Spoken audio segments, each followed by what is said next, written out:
Hey guys, welcome back. It's Missy, and today we are doing the final and fourth part of the Daddy Issue series, and that is how to heal. If you have no idea what I'm talking about, then I will leave the previous videos right here. And the first video we talk about understanding daddy issues, and then the second video we talk about signs of daddy issues in men. Then we talk about the third video is signs of daddy issues in women. And now finally we're at how to heal. So let's jump into it. So the first thing that you need to do in order to heal, which I had mentioned similar in healing for mommy issues, is that you need to figure out your wounds, heal them, and understand when you're operating from the inner child. So here's the thing, you can understand on a logical level how things have affected you, but emotionally you still may have not healed that wound. So that's why it's super important for you to be aware of where your wounds are. Like, do you have a wound where you feel you struggle with worthlessness? Do you have a wound where you naturally expect people to always disappoint you? Do you have a wound where you don't allow people in and you don't trust others? Where is the wound? What caused the wound? Now you need to learn how to navigate through it.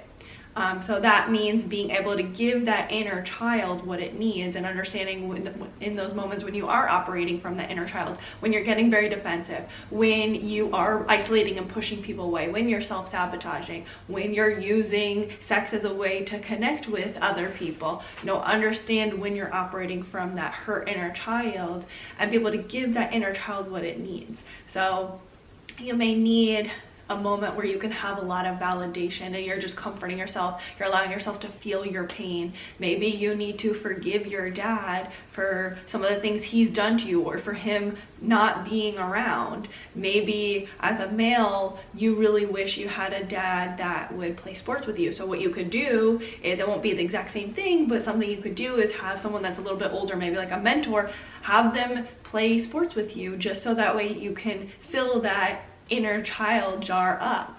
The biggest thing that you will struggle with when you had a non-existent dad or an unhealthy dad is you will struggle with a lot of worthlessness and not feeling enough. So you need to learn how to change that belief and rewrite that wiring in your brain, rewrite that not enough story.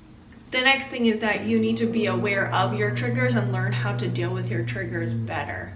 So if you have someone that you're dating and they're maybe doing some things that are a little bit similar to your dad, don't immediately project all of your issues from your dad onto them. Understand, like, okay, maybe I'm being triggered, because not everyone's going to be like your dad. Maybe there's going to be some similar things. Understand when you are projecting and you're getting an urge to treat them the same way that you would treat your dad, with anger and hurt.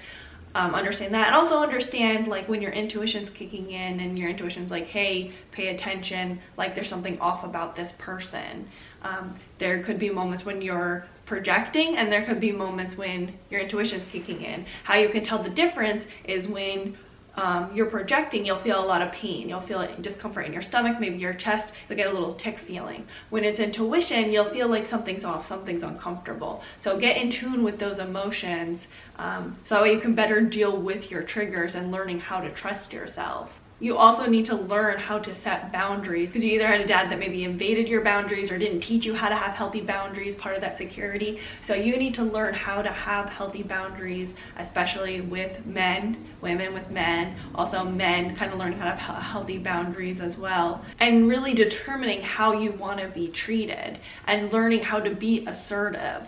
The next thing is that because you didn't have a father figure to give you the security that you needed, you need to give yourself that security. So aside from, setting boundaries, you also need to form security within yourself, getting very comfortable with yourself, knowing who you are, and also having people that you can connect with as well. Because having family and friends that you feel like you can rely on is really important. You're not a lone wolf. It's important to have that balance. Like I always talk about, knowing when to rely on yourself, but also knowing when you need to ask for help. You need that balance. When you didn't have a dad, you didn't have someone where you could rely on, so you need to learn how to rely on others and allowing yourself to be vulnerable and open up yourself to others, letting people in, forming trust, like knowing when to trust someone and forming that trust and that bond with others. That's a form of security. Also, maybe you struggle with discipline as well, so that's part of security, is help yourself, give yourself that discipline that you need in order to feel secure. The next one is get comfortable with disappointment. Oftentimes when we deal with disappointment, a disappointing father, someone that's let us down, we will put up walls to protect ourselves because we don't want to feel that pain. But you have to get comfortable with feeling the disappointment rather than putting up barriers. Accept that when you welcome people in your life, naturally they probably will disappoint you to some degree. When we welcome people into our life, to some degree we're accepting that they could potentially hurt us, and we're going to be okay with that because the reward is bigger than the risk. So understand, not everyone can be what we need them to be or what we want them to be. You want to learn how to accept what people can and can't do. And you're the one who gets to determine what flaws you accept and which ones like you just want to let go, because everyone has flaws. There's not going to be a perfect person. There's going to be a person where maybe they yell a lot. Are you okay with that? There's going to be a person maybe where they're inflexible. Are you okay with that? You get to determine those things and just overall accept that not everyone's going to be the picture perfect person that you want. There is going to be disappointments, but you don't have to protect yourself the same way you felt you needed to as a child. So you need to determine what are your standards, what are the most important things to you, welcome those people in, and understand that people will leave and that's okay.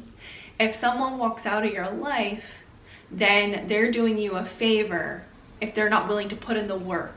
And it doesn't have to do anything with your worth. It's just they're not your person, and that's okay. You will find people that are your person by you just being yourself and by you being okay with people coming in and out of your life. That's how life is. But when you form that security with yourself, you'll feel more comfortable with being okay when people do exit your life. It will hurt like hell, but you'll be okay because you have a firm ground to stand yourself in. And the last one is spend time with yourself. Oftentimes when we have wounds, we try to distract ourselves. We try not to deal with it. So you need to learn how to get comfortable with yourself. Enjoy your own company. Men, something you may need to do on your own is kind of get comfortable in your own masculinity and determine, how do you want to be as a man? What does a man to you look like? And women, you may need to learn how to have relationships with men. What does a healthy relationship with a man look like to you? So get in touch with yourself, get to know you, and be comfortable with being uncomfortable, like I always talk about. Because when you're comfortable with being uncomfortable, you're not terrified when negative things happen. You'll take it as it is. You're like, okay, you know what? I have the tools to be able to take care of myself. I have the self-parenting. I love myself. I'm going to be okay. It sucks. It sucks so bad right now, but I'm going to be okay. I'm going to make it through because I always make it through.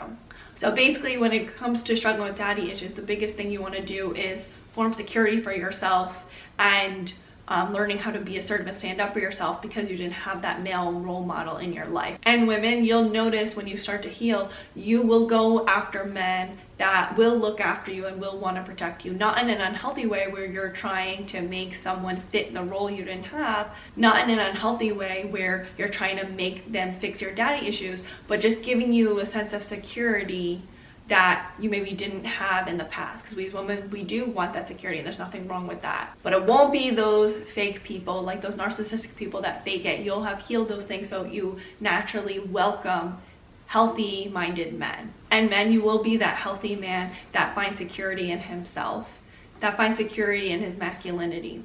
So what do you guys think? Leave it on the comments below, and please don't forget to like, comment, and subscribe, and share with someone that you think may need it. Until next time, thanks for watching. Bye guys. Hopefully I got it all. Honestly, the red is perfect for Christmas time because I'm pretty sure it's gonna go up around Christmas time.